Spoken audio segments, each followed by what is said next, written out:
How you doing this morning? I am awake. Oh wait, I think I keep pushing the wrong button.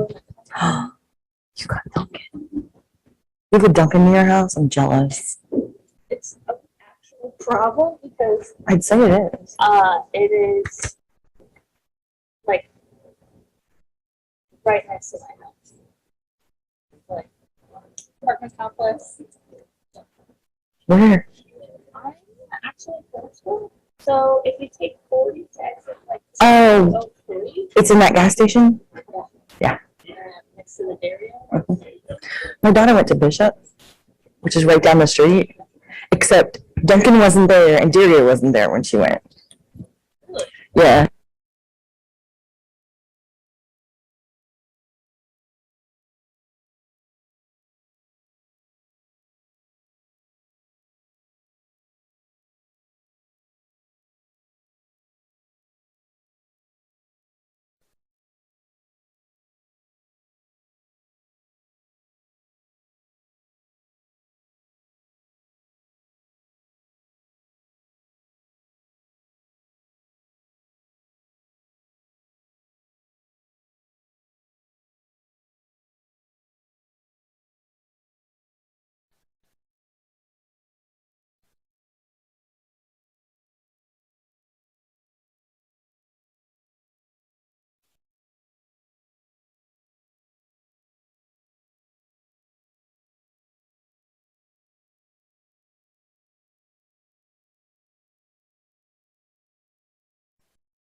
Okay, everybody swipe in or write their thing down. Yeah. I'm slowly but surely getting the attendance put into the system from this week. I apologize it's taking me so long, but I think I finally found a method to do it, so we're going to try with that. Cool. I also updated everybody's profile info from yesterday. If you got an email from me, it means just to update it. If you don't know how, email me. The biggest thing people are missing are putting their major in. If you go to that profile and settings, click on my info card on the left, you have to scroll, and it has those like toggle switches. If you keep scrolling and scroll all the way to the bottom, there will be a little like type in blurb, and that's where you need to put it in. Does that make sense? Yeah. I'm also going to make a video this weekend on just doing the ed puzzle with the login and stuff like that, so that you guys can have it for reference for later. Okay. But I think everybody kind of got it. Any questions, comments, concerns about anything? Anything? Past couple of days? We had a mini celebration because we made it through 1 week, y'all. Right? We did it. They're so quiet in the morning. They're like this every morning. I really just want to be like, have a dance party or something and like wake us up. Okay. Oh, thank you for telling me. So I talked to them yesterday and they promised me that the coffee will be open on Monday. They promised me. Okay. If the coffee's not open on Monday, I told them they're going to revolt.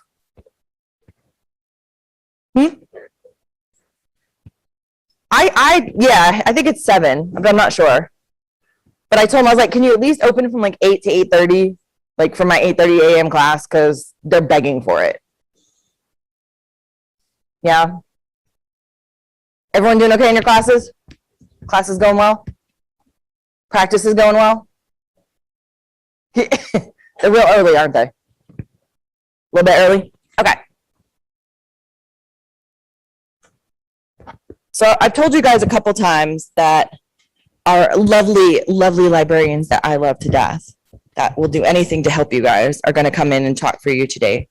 So you get a little bit of a reprieve from me, but you get to ask her questions. I mean, ask her anything. Remember, we talked about asking her about textbooks, about book access, any kind of questions like that, anything to do with any book or resource. Ask them now, okay? We're here. We all probably have the same questions, but they are always available in the library. Do y'all know where the library is? Rock on. Okay, good, good. Because I have mostly new and freshman people. No worries. There, try that. Can you guys hear me? Good? Oh, that's better. All right. The chat is usually here, so if they have questions, they'll just put them in there. Okay. For you. No worries. Okay.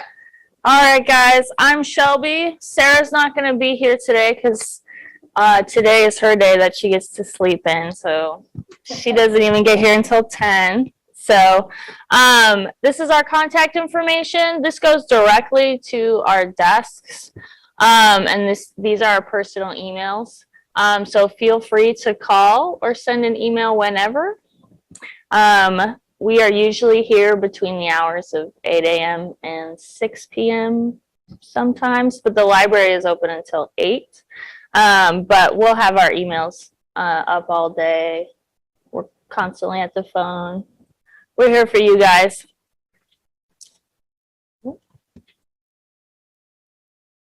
Okay, so how many of you have actually been to the library yet? One, few, couple. Good, okay. Well, if you don't know where we're located, we're in Deeds Hall. So if you were going to come in through the parking lot, you would take that right entrance and you would go all the way to the back, and that's where the library is located.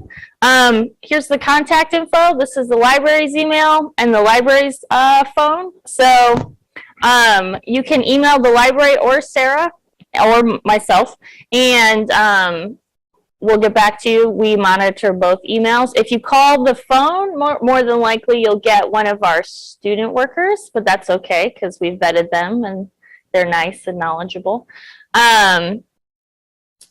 And so, yeah, please come and visit us. Okay, so finding sources. So have you guys been to the library's website yet? So if you haven't visited us physically, have you been to us virtually at all? Yeah? Few? Okay. No worries. So if you haven't been there, I'd suggest if you guys have your laptops, you can just pull it up. It's at library.carolinau.edu, or if you're at your My Carolina U page, there should be a link on the left-hand side of the page that says Manual Library. So if you guys want to pull that up, because we are going to be doing some activities today, nothing crazy, but just to get you guys oriented to the library's website and how to, you know, jolt around in there. This is probably where you're going to be doing most of your research. I know the library has a lot of books, but most of the resources that we have for you guys that are going to be the most relevant are going to be online. So it's going to be a good idea to get yourself oriented to the library's website and just kind of how to bounce around and do whatever you guys need to on there. Okay, so the discovery search. This is going to be the most basic way to search within the library. So there's that search bar on the homepage of the library's website. Is anybody on the library's website right now? Okay, couple. So you'll see that search bar right on the front page. If you type anything into that, it's going to search through most, but not all of the databases that we have. And so what this means is that whatever you type into there, you can type in public health, you know, policy, biology, and it's going to search through probably about a few dozen databases, and it's going to return the results of whatever you typed into the search bar. And so there's a few good things with this. So it's going to search through a lot of different resources, so you're going to get a lot of different things returned to you. But at the same time, that means you're going to get anywhere between several 100,000 to several million results, and there's no way you're going to be able to search through all of those things. So we'll go through ways to kind of narrow down your search to get exactly to what you want. All right, so just basics. Once you get a result, if you type something into the search bar, like I said, doesn't really matter what it is right now. The results will automatically filter, so you have full text access to all of the results. So what that means is that the results that do appear, you're going to be able to have either a PDF version or read the entire thing online. That's what the shorthand of full text means, is that you can read the entire thing online or download it to your computer. And so you can do so by downloading, or you can click the PDF full text. Oops, sorry. There we go. So you can click the PDF full text or the HTML full text, and that will take you right to the article or the book chapter. And then you can download it by clicking the little download down button icon in the top right-hand corner. Okay, so some general services that we offer here at the library. Reference services, this is probably something that you guys are going to be using the most, and this just means that you can contact Sarah or I, or you can get help from one of our student workers with finding or accessing different resources that you guys are going to need. So I know you guys have a project that's due at the end of the semester, and if you are finding difficulties getting access to things, if maybe you're thinking that whatever searches you're doing aren't pulling up exactly what you need, you can come to Sarah and I, and we'll give you some strategies to get what you need.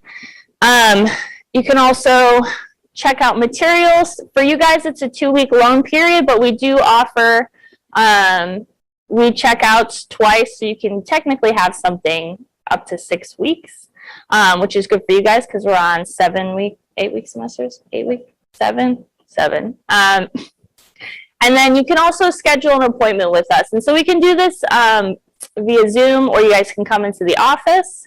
And so if you just click on this link, it'll just take you to a little form that gives you a few time options and then just a little description for you guys to fill out of why you guys need the appointment. So interlibrary loan, this is probably going to be the next biggest resource that you guys use. So the library does have access to a lot of things, and we would love to have access to everything for you guys, but unfortunately we don't. But for pretty much anything we don't have, we can get to you. So interlibrary loan just means that we will fill out the necessary information with another library and borrow it from somebody else and get it to you guys. So this works for books or articles. So if you find something, as I like to say, out in the wild, which means just off of the library's website, and you look for it on the library's website and we don't have it, you can contact the library or fill out one of our interlibrary loan forms, and Sarah or I will submit a request and get that to you as soon as possible. The biggest thing to note with this is that there is going to be a delay between you submitting a request and you getting the resource. And I know this is going to be a little bit tricky, especially since the semester is so short. So it's going to be something that you guys are going to have to use in preparation mostly. So this is something that's going to be utilized. Just like you guys are going to have to be thinking about what resources you need a little bit more than the day of you needing them. So if you have a paper due tomorrow and you say, Shelby, I need this book, and currently it resides in California. I'll order the book for you, but it is doubtful that it will arrive when you need it. So just keep that in mind. For our distance students who are joining us virtually, we do ship books. This is a free service to you. And we can actually ship books that we don't have. So again, if we don't have a book, you guys really want one, submit an ILL request, and then we'll ship it to you. And we can also scan something to you. So if for some reason, you need to go home, or you're a distance student and there is something that you just want a portion of, we can scan that and send it to you via email. One thing to note is that we can only scan one chapter or 10% of something, and that's copyright law. So unfortunately, I can't scan an entire book because I don't plan on going to jail that way, at least. And so if you do end up requesting something, let's say you have a 500-page book, I can either scan one chapter of that book or I can scan 50 pages. And copyright law is whichever of those comes first. So if one chapter is 53 pages, you're going to be missing 3 pages off the chapter, which I know is frustrating, but again, it's sort of an inflexible rule. But that is an option available to you guys. And research guides. So these are just guides that Sarah and I keep up on the website that give you a good starting place of where to start research. So they can be subject specific or skills oriented. And in a sort of meta way, we actually have a research guide about research guides. So you can go onto the library's website and you can see a research guide. We have ones about business, which just give you kind of the main databases, journals, good ways to start your research.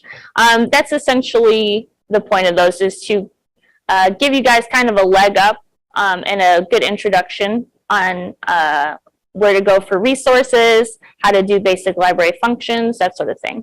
And then we also have technology lending. This is one of our bigger things. So currently we have 3 laptops. Sarah and I are working with Terrell to get more of those because it was one of our bigger services that we used last year. These are 3-hour checkout periods. So for you student athletes who have 2-hour academic study time, this is perfect for you guys. If you guys are on your way to a class, you realize that you left your computer in your dorm, say, or at your home. For some of the students that travel to campus, just stop by the library and we're more than happy to check out a computer to you. And then one of the new resources that we have this year is reserving a study room. So Sarah and I have kind of cleared out some of the old office spaces in the library and we've renovated them slightly, but we've made them into study rooms for you guys. So if there is a test or a paper that you want to work on in a group setting, but you want a quieter space to do so, you can reserve one of the study rooms, and you guys can kind of use it as a collaboration space, or conversely, if you just want a quiet space to yourself, you can reserve a study room. And those are limited to 3-hour checkout periods currently. But if there isn't someone who has a reservation after you, you can always talk to Sarah and I, and we're more than happy to let you keep using that space. So, remember we were talking about the people with Chromebooks that might need to do the proctoring? She's got the laptop, okay? You can borrow them for 3 hours, take your exam, and then bring it back. You could also check out. That sounds a good word, right? You're not like renting it. You can check out a laptop and reserve a study room, take your exam in that quiet space. Y'all see where I'm going? Okay. Even if you have your own laptop and you need a space to take those online exams, the study rooms are a great place to do it. I don't think there is a limit on how far in advance you can reserve it, so you could rent one you could put a reservation in today for 6 weeks from now, quite honestly. So if you know already, because remember, we've already been through that syllabus, right? We know what's expected of us. We know we're going to have a final exam on October, that's due by October 1st.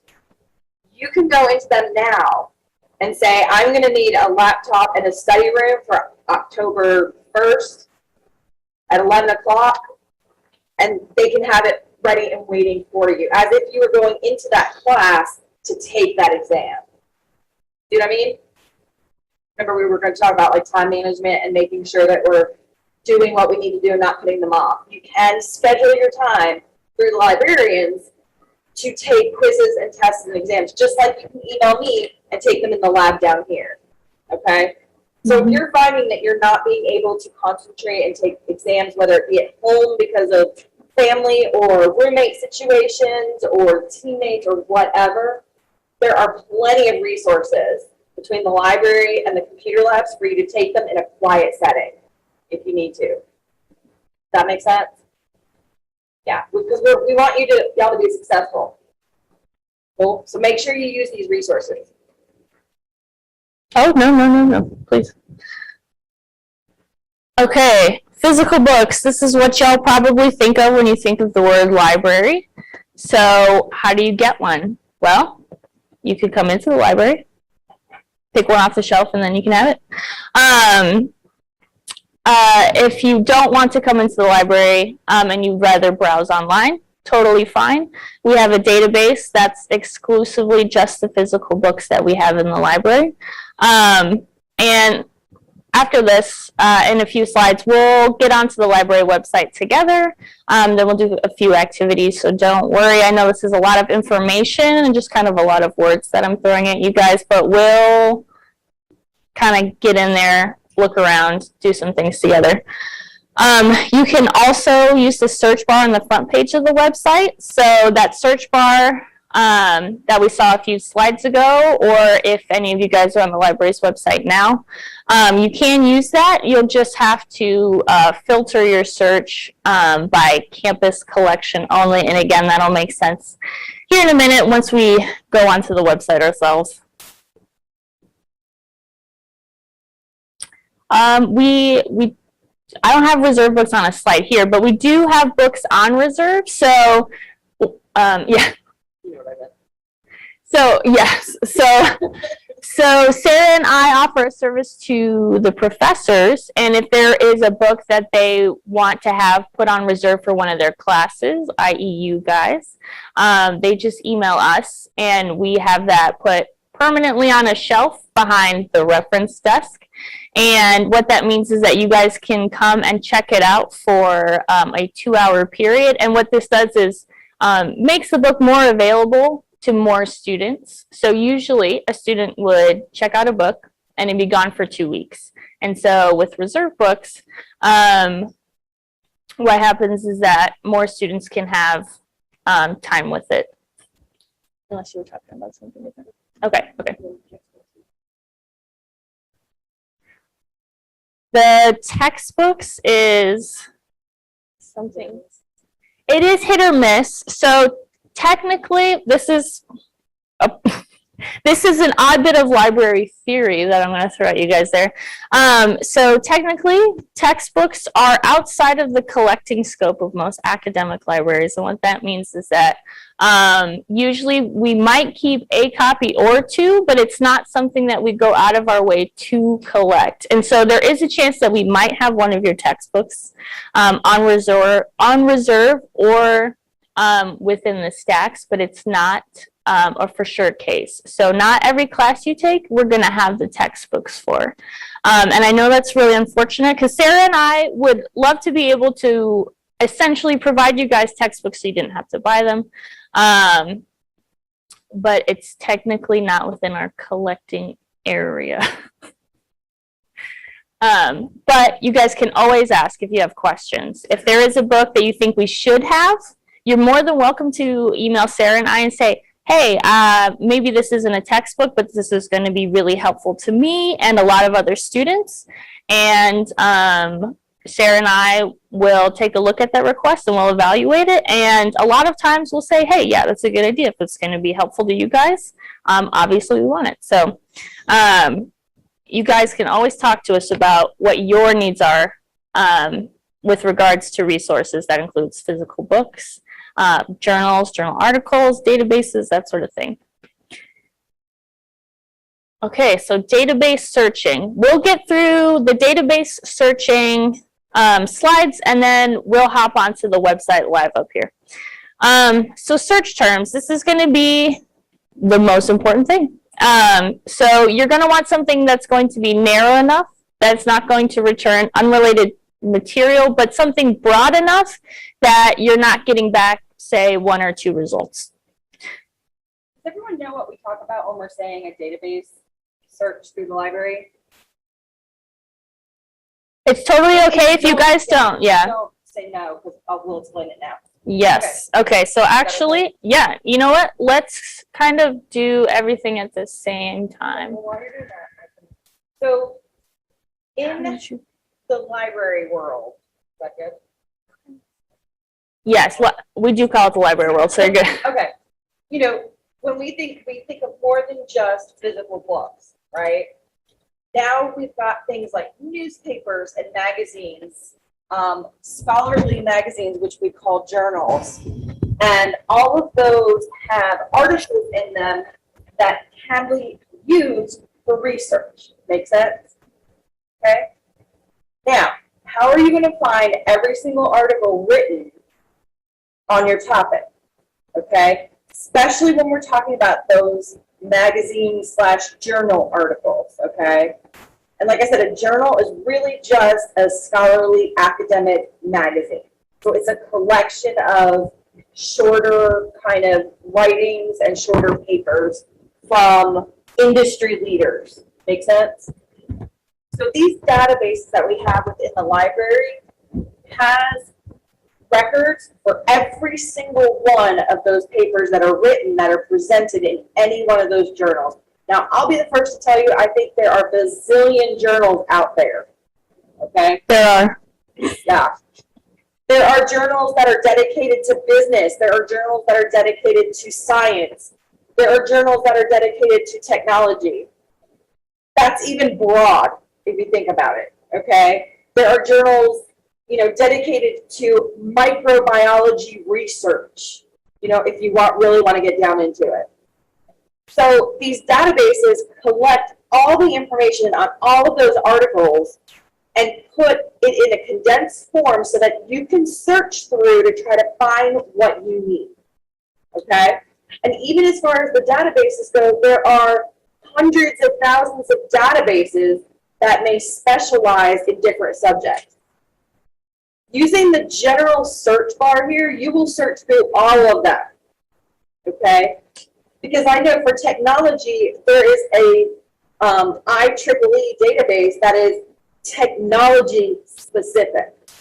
There are databases that are biology specific.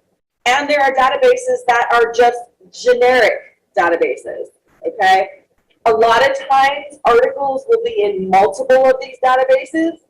But the easiest way for you to really do that first search is to do the generic search at the top, and it'll tell you all the different databases that it has found articles in, okay? These articles will also go back, like, as far back as scanning goes, basically. And they will be as current as you will have the unpublished version of the article, okay? So make sure, especially when you look through these searches, you are looking at dates, okay?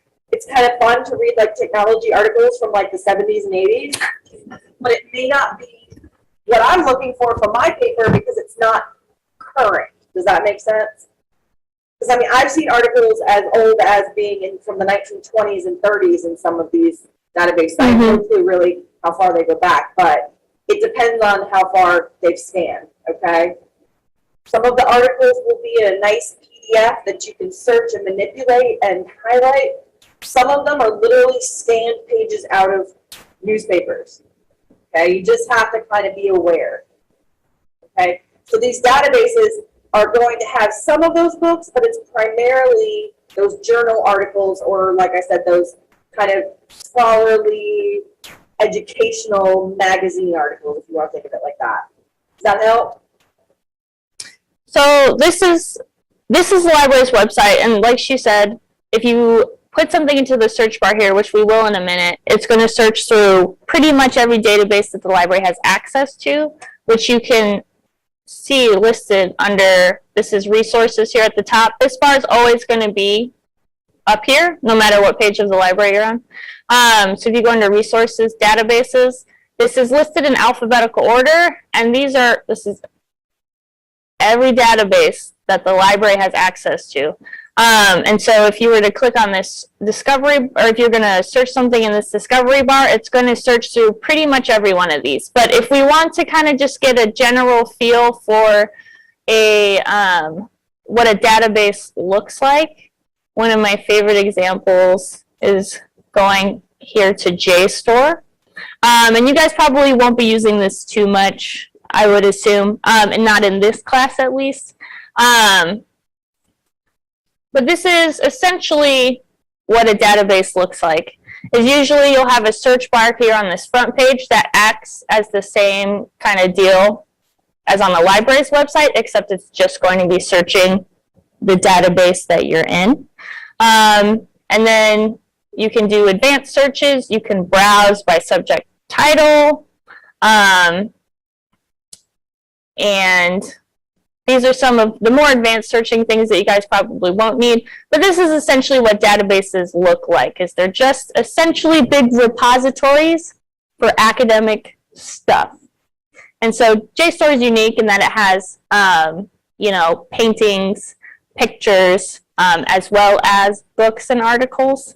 But like I said, again, this probably isn't one that you guys are going to be using too much, because this is mostly related to history, art, the humanities and social sciences. If you wanted to do a good general search, probably the first place that you guys are going to go to is Academic Search Ultimate. This is essentially a reference database, which means it has a lot of basic information about a lot of different things. So if we were to click on this, it would take us out to here. And so if we were just to do something super basic, technology, it'll give us, like Google does, a bunch of different popular terms or search phrases. So we can narrow it down. Let's say technology in the classroom. We'll do a search. And so I know this looks like a lot, and it is a lot, but that's okay. Because once you kind of get the hang of how this is going to look, of how you can narrow down your search once you get to this page, what to expect, it'll be a lot less intimidating. So like we said a couple of slides ago, if you wanted to just right off the bat read something, you can click this PDF full text icon right here, and it'll take you right to the entire article. And so you can read this online, the whole thing. Or if you want, you can come up here and you can download it to your computer. So let's say maybe you're going off campus or somewhere where you won't have Wi-Fi, but you're decided that you're going to be a really awesome student. You're going to do homework while you're off campus or anything like that. You can download this to your computer and you can read it whenever. Okay, so let's go back to the results list. Okay, same thing. You can always click on the article itself, and this will give you the list of authors. This will give you the abstract, and the abstract for an article is essentially just letting you know what the article is about in about 5 sentences or less. And so this is going to be really helpful for you guys when you're doing research. So instead of reading, 100 10-page articles, you can read 100 abstracts and decide which of those 100 articles is going to be the most relevant to you. So this is going to save you a lot of time, a lot of effort. And if you are then going to want to read the full article from here, PDF full text is right on the left. Okay, so let's go ahead, go back. All right, and so just from this technology in the classroom search in this one database, you can see we have 6,500 results. And obviously that's too much to ever really go through, especially in one sitting. So what you can do is called limiting your search. And you can do this by going over to here to the left, and all of these little check boxes, these, whatever these are called, slider, there you go. Sliders are ways that you can limit your search. So usually you guys are going to want the full text, which means you can have the entire article, the entire book chapter right now. So you can limit your search to full text. And something that you guys are definitely going to want to use is this scholarly or peer-reviewed journals. And so what this means is that the journal, article, book, whatever resource has been looked at by other professionals in the field for accuracy and relevancy. So this is basically telling you that this is a more trusted source than a non-scholarly or peer-reviewed article. Most of your teachers are going to expect you or ask you to use peer-reviewed or scholarly resources. So one way that you guys can just right off the bat check that box, and it'll limit your search. As you can see, we cut it down by about half, which means that probably somewhere within the realm of 3,000 of these resources might have just been newspaper articles. They might have just been something out of a magazine. And if that's not what you're looking for, then go ahead and click that scholarly or peer-reviewed box. And so something else you can do is limit by source type. As you can see, we have academic journals here. That's always a big one. Conference papers. If for some reason you're finding that within your search you want to limit it a little more even, you can filter by subject. And as you can see, you have a lot of different options here. And so this is just a good way to, start a little bit broader and then narrow down your search more from there. And like I said, this is just one general database that we have, and you can see all of the stuff that we have here right at your fingertips. Ms. Newsom's English participants, okay, y'all are going to need this for that paper that we have at the end that we're doing for both classes, okay? What that paper is going to be is a research paper for that life plan. Like, remember we talked about doing the one paper for both classes? You're going to need to look through these databases to find those research articles for that paper, okay? So just FYI. I probably will interrupt you 20 times, I'm sorry. Oh, no, please, please. My brain's still trying to restart. I'm sorry, guys. I'm usually a little bit more animated than this, but 8 a.m. is pretty early for me also. So if you guys want to be super searchers, you can use things that are called Boolean operators. The three most common of these are going to be and, or, and not. They always have to be capitalized.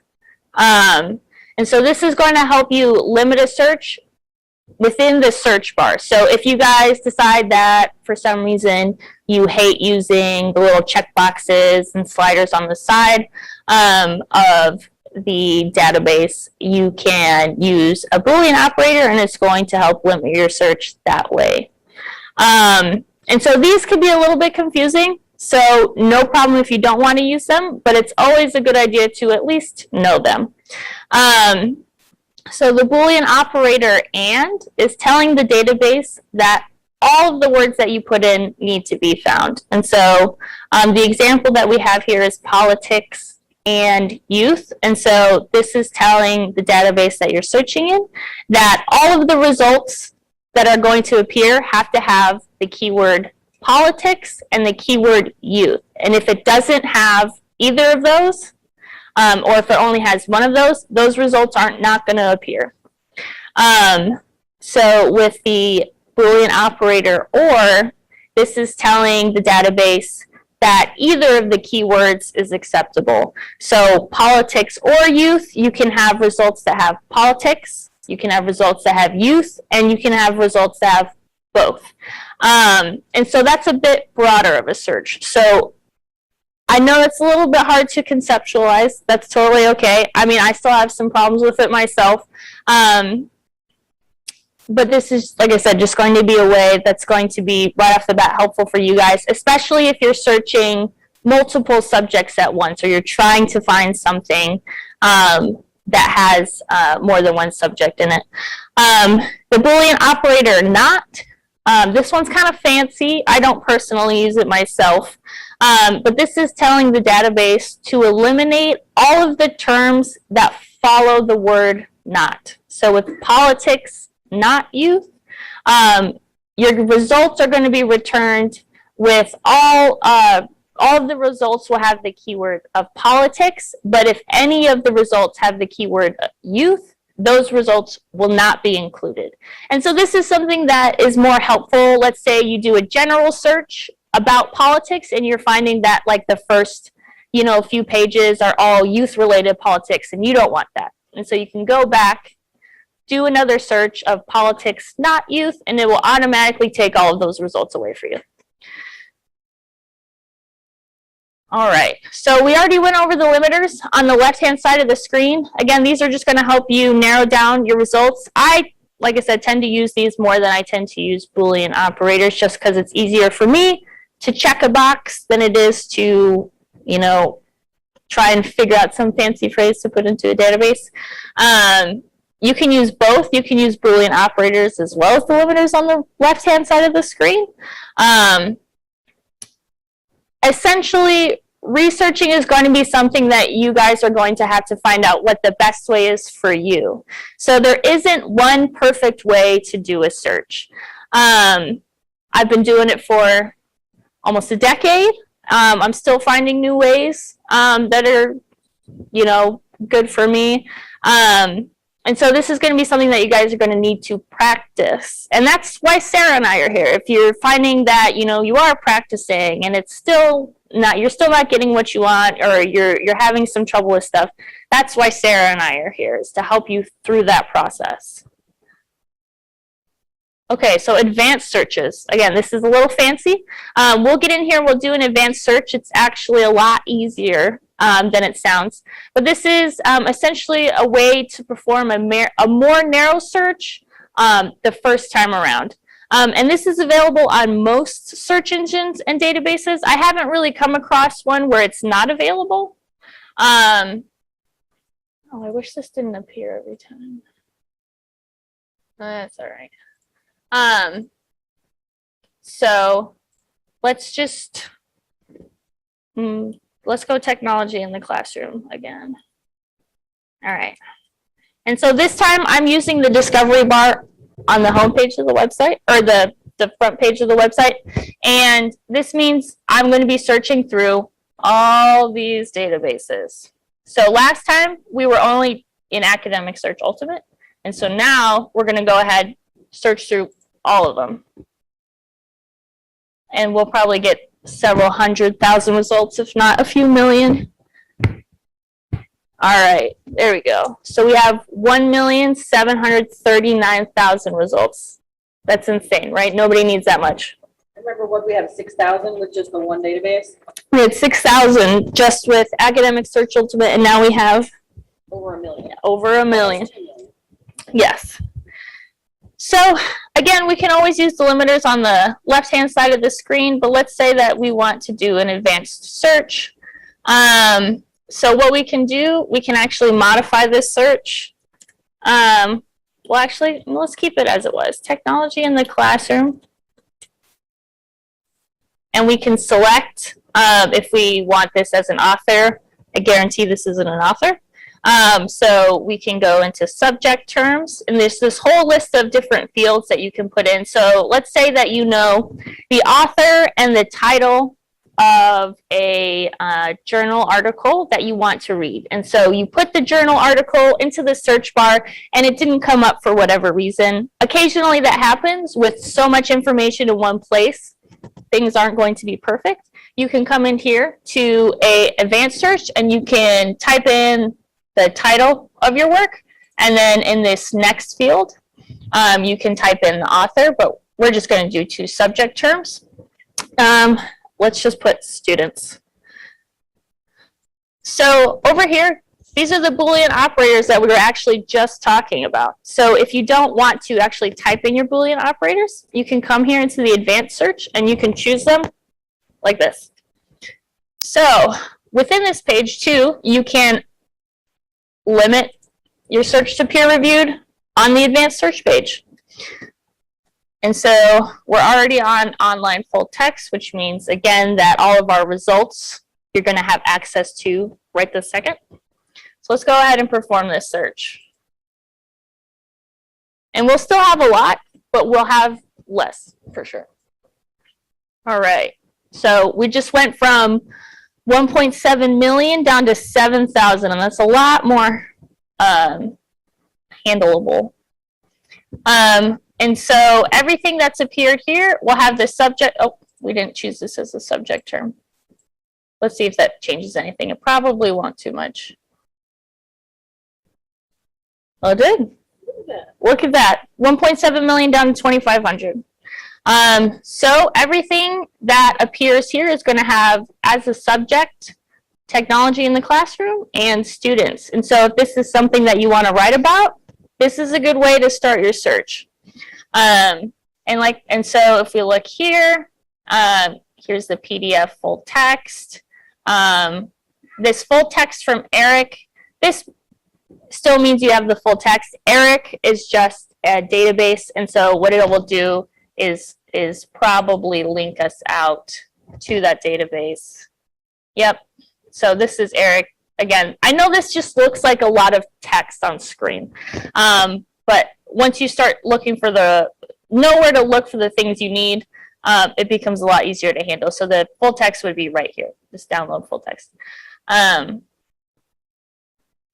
Does anybody have any questions or concerns? It's totally okay. I know this is a lot of information. And again, this is just going to be something that you guys are going to need to practice. And if you have any trouble, you can always come to Sarah or I. There are a lot of words on those pages, so yes, as a suggestion, and you can ask your other faculty members too, because I will promise you, especially if they have a PhD, they know how to do all of this. Yes. They've lived in here yes. during their PhD journey, okay? My suggestion, read through those abstracts. If you start reading an abstract and it has nothing to do with what you want to write about, just move on, right? There's no reason to read articles that you don't need, right? We want to be able to do these searches intelligently. We want to be able to find what we need, right? That's where those keywords really come into play. And the only way you're going to learn those keywords is to start using them and learning what you get when you use them. Mm-hmm. Okay? So like she said, pay attention to what you're getting that you don't need as much as what you're getting that you need.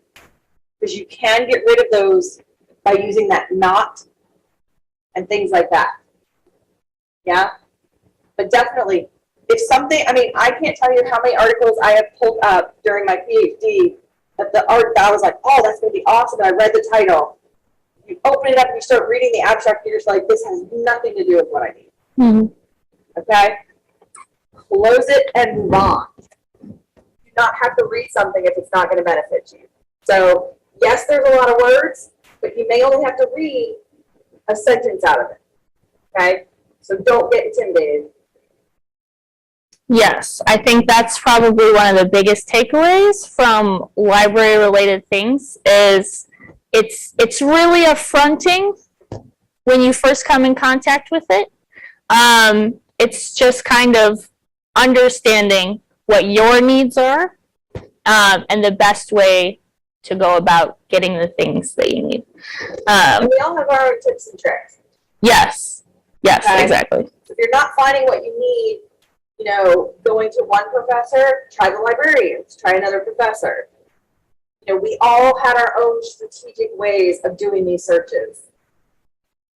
I mean, even just between Sarah and I, when someone comes and asks us for a certain resource, you know, we've had a professor come and just say, hey, do we have, you know, so-and-so's article? And, you know, I'll look over at my desk and she's performing a search completely differently from the way that I'm doing it, but we both end up getting to the same place. So if for some reason you aren't getting what you want or the results aren't what you expected them to be, it doesn't necessarily mean that you are doing something wrong. So it's not exercise in shame, I suppose.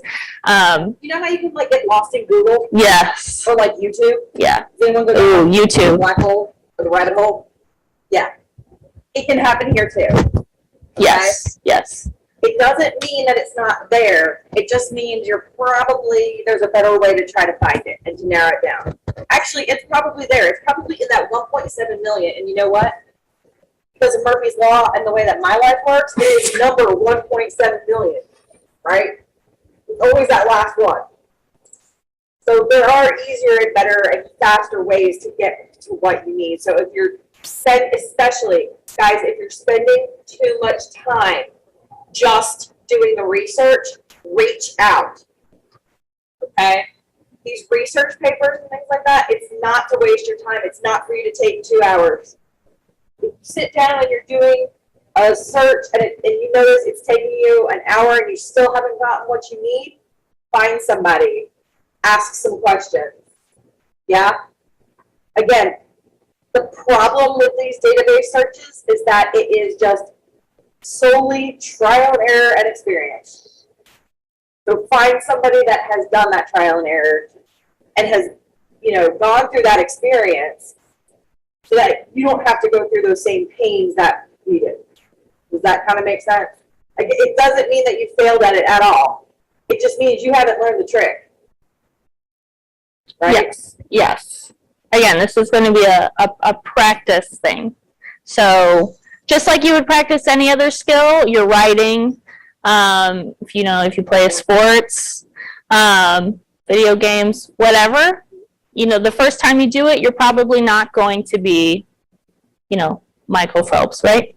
And that's totally okay. It really just does take practice. And if, again, you have a problem, please ask. That's why Sarah and I are here. That's why they pay us the medium bucks. The medium. Wow, I we were paying the big bucks. Yeah. So I think we already went to the library databases page. We've been inside Academic Search Ultimate. You can filter the databases by category. I'm not sure who made the categories. Sometimes they're a little finicky. I usually keep mine on A to Z because we have a lot, but we don't have so many that you can't easily scroll from top to bottom. But if there is something that you guys are looking for specifically, like, oh, I know this article is in, you know, Health Source Academic Edition. You can, instead of going to the search bar on the front page, you can scroll to the databases page, go all the way down to Health Source, and that'll take you closer to your destination right off the bat. Okay, searching for journal articles. This is, I know, a somewhat difficult thing, but that's okay. Again, it's a practice thing. So you can go to Publication Finder. That is one of our databases listed on the database page, and this contains a list of the journals to which CU has access. And so you can use an A to Z list. There's a search bar, or you can search by subject. You can also use the search bar on the library's homepage.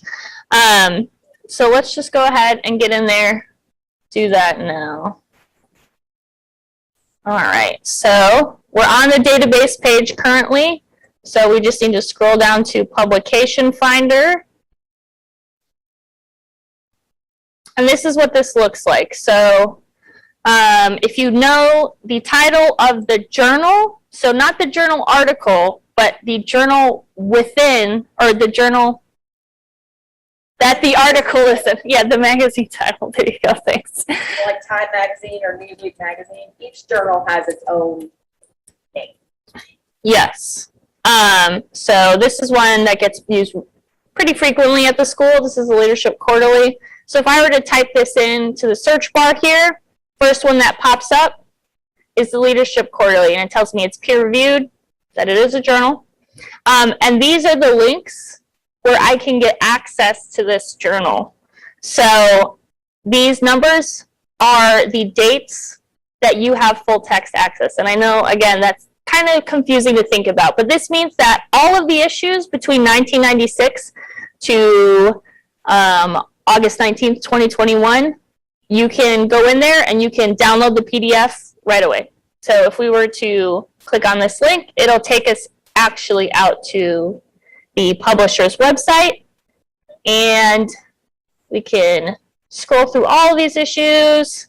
If we were to just click something at random, you can see right here, you can just download the PDF.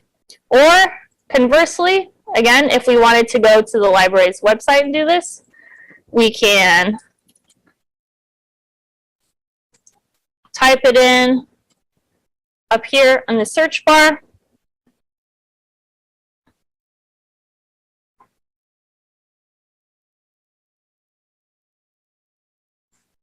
And you'll see right here, this little light bulb is giving us the publication, and there's another little search bar, and so you can search directly within this publication within the library's listed databases. And again, I know that sounds confusing, but essentially you can just type in the title of the journal that you're looking for. If we have it, it'll appear right here, and you can put in another search, and it'll search directly within that journal for things that you're looking for. And so, not surprised there isn't results. This isn't really what the journal is focused on, but it's another way that you guys can do this. And so, again, we've just done the same search two drastically different ways.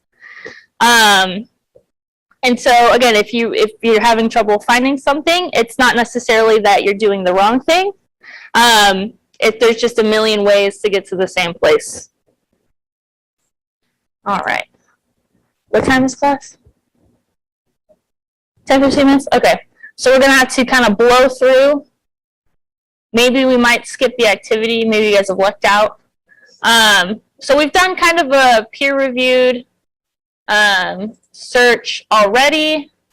Let's go back. Oh, yes. I was going to have you guys look up a physical book on the library's website and give the call number.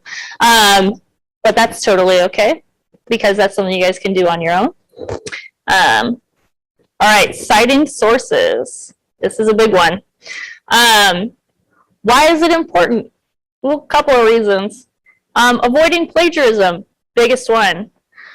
Anytime you're using somebody else's ideas, words, charts, photos, anything essentially that you have not created or thought of yourself needs to be cited. And this just means you have to give the original creator credit for their work. The university does have an academic integrity and misconduct policy, which I've linked here. It is available on the university's website.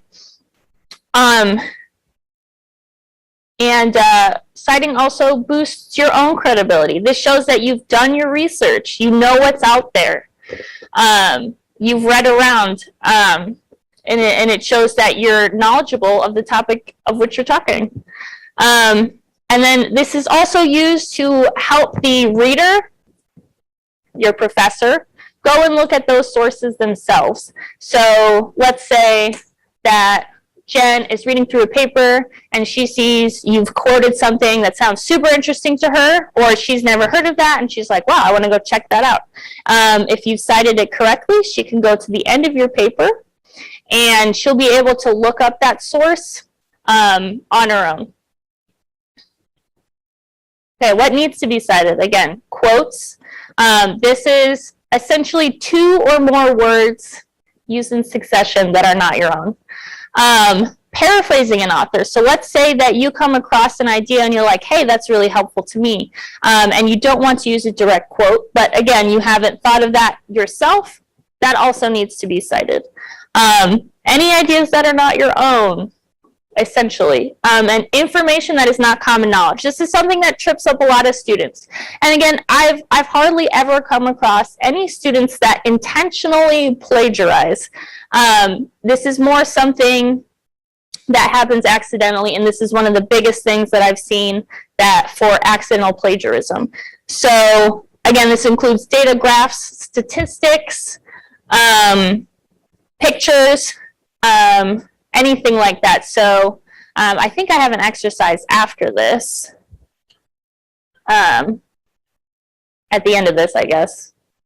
My apologies. So kind of the three big citation styles that you guys are going to be using are APA, MLA, and Turabian.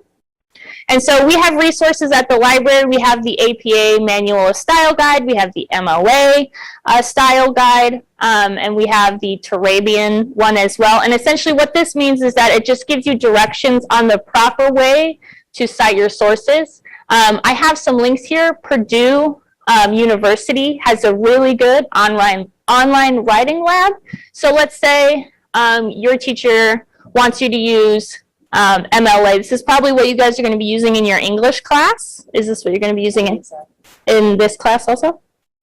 Or APA?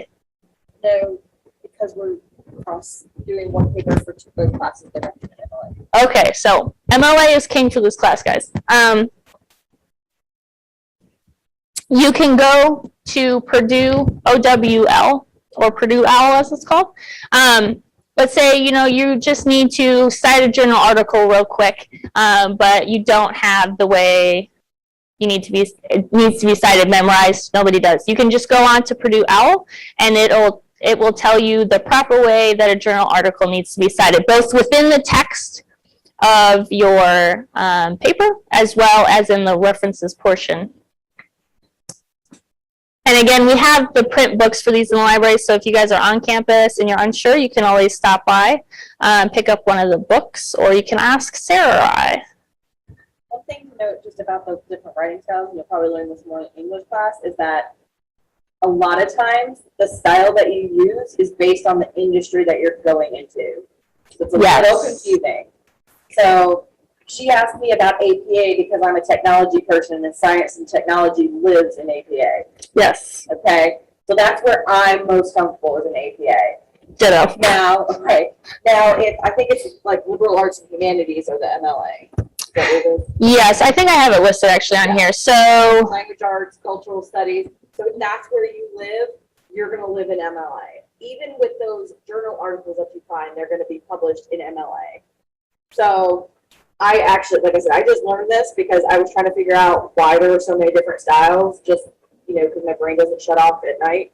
And I Googled it and I found out that it's based on whatever industry you're going into. So it's good to be somewhat familiar.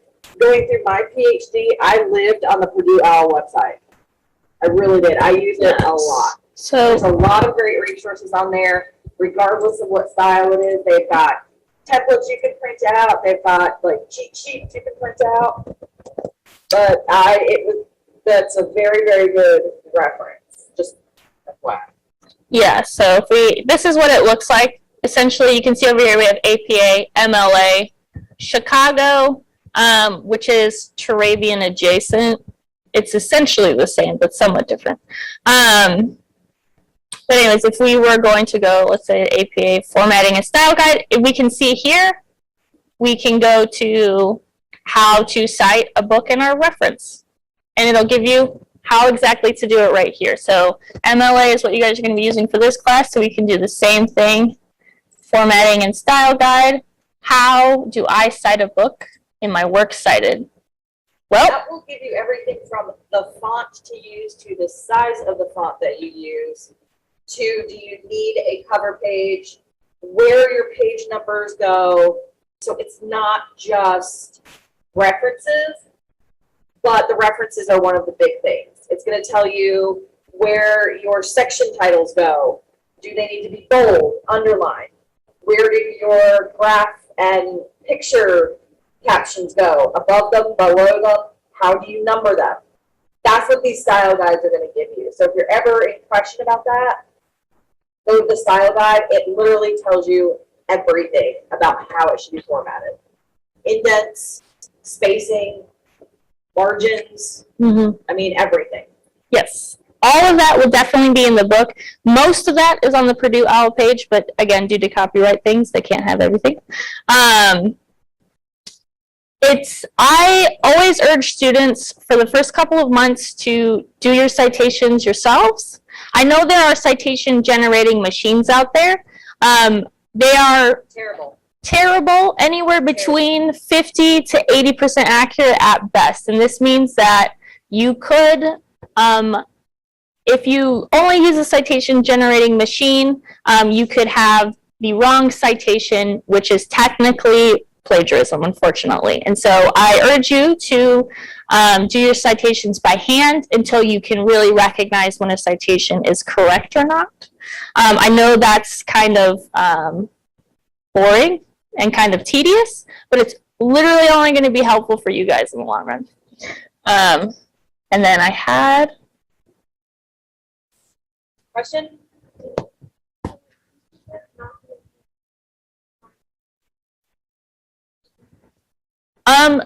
So I haven't been on EasyBib myself. I'd have to check it out. More than likely, it's again somewhat accurate, but not completely accurate.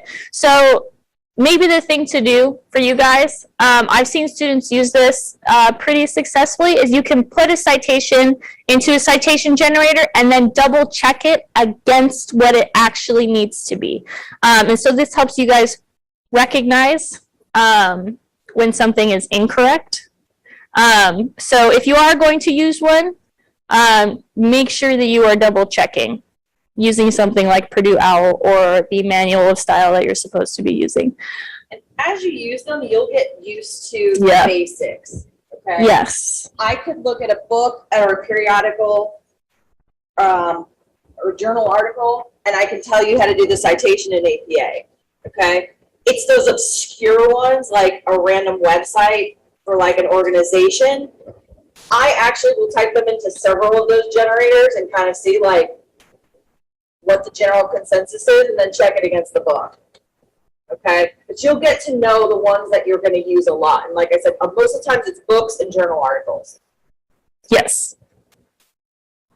5 minutes. Okay, we'll blast through evaluating sources. Again, if this is something that you are having trouble with, come to Sarah and I, and we will gladly help evaluate your source with you.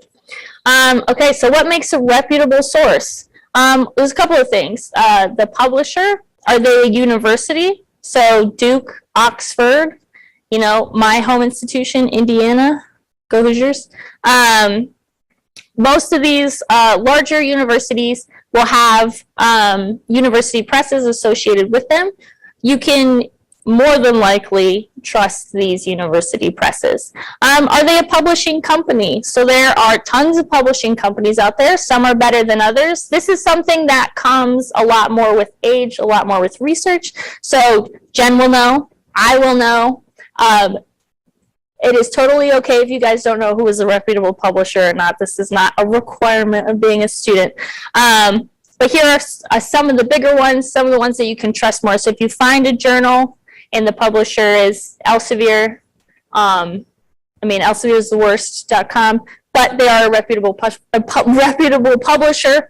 Again, if you have any questions, come to Sarah or I. So who wrote the article? Are they an academic professional? This includes researchers, professors, doctors, somebody who maybe is studying something in a lab. Essentially, do they have the professional qualifications to say what they're saying? What else has that author written? So more than likely, an academic professional is going to write on the same topic. So I could write about library things, but if I were then to go and write an article about food science, you can probably trust that that's more of a passion project than it is a reputable source. Okay, This is, again, a little bit fancy, impact factor. This is essentially just a way that the publishing world decides the importance of a journal by how many times this journal has been cited. This isn't everything, because occasionally you'll have a journal that is maybe only a year or two old, as opposed to a journal that is like 100 years old. If you find the impact factor is above 1, that's pretty good. If it's above 2, great. That means a lot of professionals in that field are citing articles out of that journal. How current is the information? I know Jen was talking about this.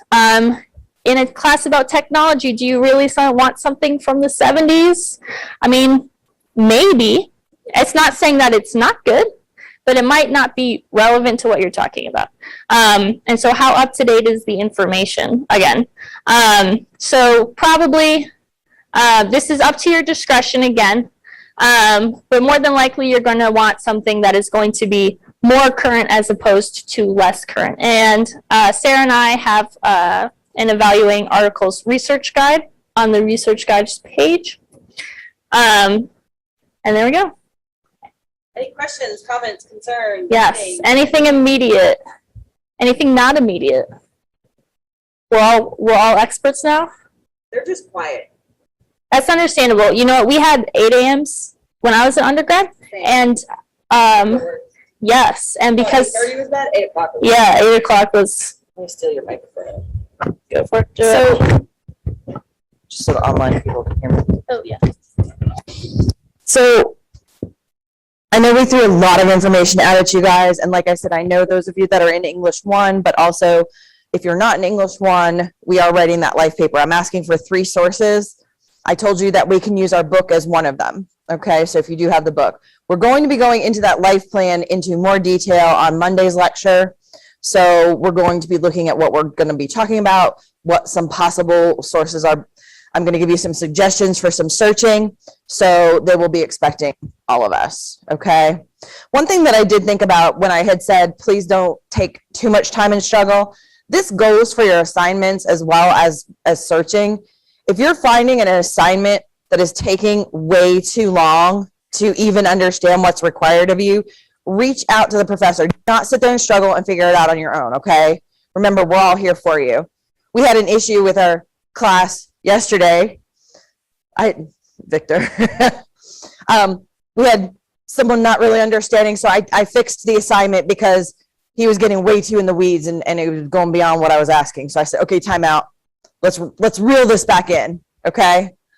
So make sure if you are spending too much time and those wheels are just, you know, we've all sat there and those wheels just churn and like nothing's coming out, right? That's happening. Either take a break, look at it again, or reach out to somebody. Don't sit there and struggle, okay? It's what we're all here for. No other questions, comments, concerns? Awesome. Okay, I'll be here to answer questions. Shelby will be here to answer questions. Otherwise, I will see you all on Monday. Thank you guys. Y'all have a good weekend. Thank you. I know, isn't that great? I just wanted to make sure they didn't, oh. I know that EBSCO has a citation link that you could use for when writing a paper. Would that be considered plagiarism or okay to use? I got your chat, Mary, as well. Shelby's gonna sit here. Oh wait, this has to go to everyone. There we go. Shelby's gonna type back the answer to your question, Anna.